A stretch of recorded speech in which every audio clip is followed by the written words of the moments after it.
Lora gitu, Lora. Lora, sih dong. Gimana Lora? Baik Kabarnya? aja.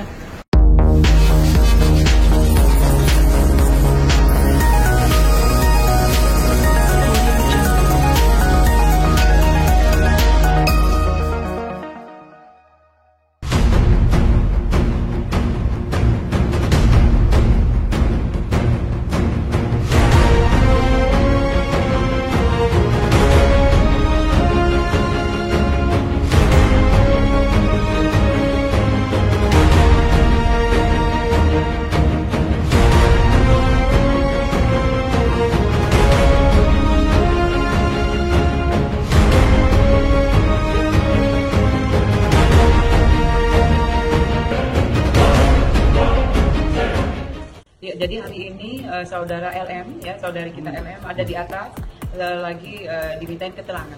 Yang jelas ya mengetahui atau mengenal ya itu jelas ya apa saja yang dilakukan, kemudian kapan di mana itu pasti jelas kita tanyakan. Tapi sehat ya, dia ditanya kemudian menjawab. Didampingi dari kuasa hukum juga ada, kemudian dari pihak keluarga juga ada. Untuk Loli sekarang masih istilahnya masih stay di safe house atau sudah pulang ke rumah atau seperti apa? Masih. Sampai kapan untuk berada di safe house? Ya itu yang jelas penyidik yang tahu, dan memang yang menitipkan adalah NM ya sebagai orang tuanya. Berarti sudah persetujuan Nikita Mirzani ya? Pasti. Ya, jadi orang tuanya sudah menyetujui untuk kemarin sudah dilayangkan surat pemanggilan resmi dari penyidik Polres Metro Jakarta Selatan hari ini untuk dimintain keterangan. Berarti statusnya masih tetap di penyidikan Bu ya? Ya, penyidikan. Dan sudah gelar perkara kan? Belum. Oh belum ya? Kapan rencana gelar perkara? Ya itu yang penyidik ya, itu wewenang penyidik. Nanti setelah kita ini pasti kita update. Ya, proses pemeriksaan dilakukan sore. Ya, karena kan juga memerlukan waktu untuk mempersiapkan dia harus dibawa dari rumah aman ke Polres Metro Jakarta Selatan. Dari pertanyaan yang diajukan ada 45 pertanyaan. Dari 45 pertanyaan itu semuanya sudah terjawab. Saya mohon maaf, saya tidak bisa jelaskan isi pertanyaannya. Yang jelas, semua sudah ditanyakan. Dan semakin terang benderang perkara ini, kita tunggu saja proses lebih lanjut yang akan terjadi. Sebetulnya Niki itu orang tua, ya orang tua sifatnya adalah melihat anaknya dilakukan pemeriksaan. Jadi bukan seperti lawyer yang wajib menurut hukum. Dia wajib ada di tempat, tapi bisa diwakili. Nah, yang mewakili itu harus garis nasab. Nah, garis nasab ini sudah diwakili oleh Edwin dan adiknya Nikita Mirzani sampai malam. Sampai malam proses pemeriksaan itu ada 3 orang yang mendampingi saya, Edwin, dan adiknya Nikita Mirzani. Kondisinya sih sehat ya, alhamdulillah. Karena kan memang yang melakukan pemeriksaan kan dari unit yang memang paham cara melakukan pemeriksaan terhadap anak di bawah umur. Jadi mereka adalah penyidik-penyidik profesional yang memang ahli di bidangnya, tahu bagaimana cara memeriksa seorang anak di bawah umur. Jadi itu sudah keahlian daripada penyidik pada Polres Metro Jakarta Selatan dan semua penyidik yang menangani perkara terkait dengan anak yang bermasalah secara hukum atau anak di bawah umur seperti itu.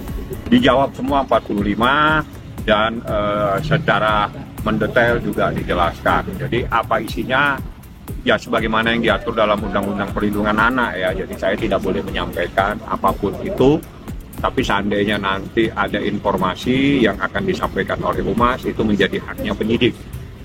Yang jelas saya tidak boleh menyampaikan apapun, saya hanya menyampaikan ada 45 pertanyaan bahwa betul Laura diperiksa, didampingi oleh pamannya, artinya didampingi oleh orang secara garis nasab, mempunyai hak untuk mendampingi, terus juga didampingi oleh Dinas Perlindungan Perempuan dan Anak yang membawa dia. Nah, lebih lanjut seperti apa prosesnya biar nanti akan dijelaskan oleh penyidik melalui Humas. Habis ini sesuai dengan aturan, maka setelah memeriksa semua saksi, memeriksa korban, pasti akan memeriksa terlapor. Tenang, karena kan memang ada pamannya, ya kan. Yang kedua ada Edwin, pamannya juga. Kalau saya kan mewakili Nikita Mirzani yang ingin melihat prosesnya seperti itu. Prosesnya September dalam proses kasus seperti ini diperlukan visum, bahkan visumnya 2 kali. Kalau dalam kasus seperti ini diperlukan ahli, maka memerlukan waktu kepada ahli untuk diperiksa. September berjalan dan sekarang adalah awal Desember, prosesnya naik penyidikan. Bagi saya ini berjalan sebagaimana aturan, cepat juga tidak, lambat juga tidak. Tapi kalau misalnya, karena penyidik juga punya banyak pekerjaan, tapi dia menjalankan semua tugas dan hak dan kewajibannya itu sesuai dengan aturan. Jadi semua diperiksa. Ada perkara ini semua dilaksanakan dengan penyidik yang masing-masing. Jadi kalau melihat cepat itu tiba-tiba ada seseorang dilaporkan langsung ditangkap, tapi itu kasus pembunuhan. Tapi kasus yang memerlukan ahli, yang memerlukan visum, ini bukan memakan waktu, ini sudah hal yang normal dan tidak ada yang bertele-tele atau lambat. Kalau saya bisa katakan sangat cepat. Cepat-cepatan, Bos.